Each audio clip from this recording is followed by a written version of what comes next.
தொடலாமா? ஜல்லிக்கட்டு காலரடிதாமா, நீ தும்ப விட்டு வாழ தொடலாமா?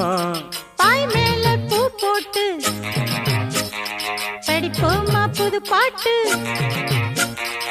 ஆமாமா அதுதானே அழுக்காத விளையாட்டு. ரெண்டுல நீ ஒன்ன தொடுமாமா, இந்த பொண்ணு கிட்ட வெட்கப்படலாமா? ஜல்லிக்கட்டு காலரடிதாமா, நீ தும்ப விட்டு வாழ தொடலாமா?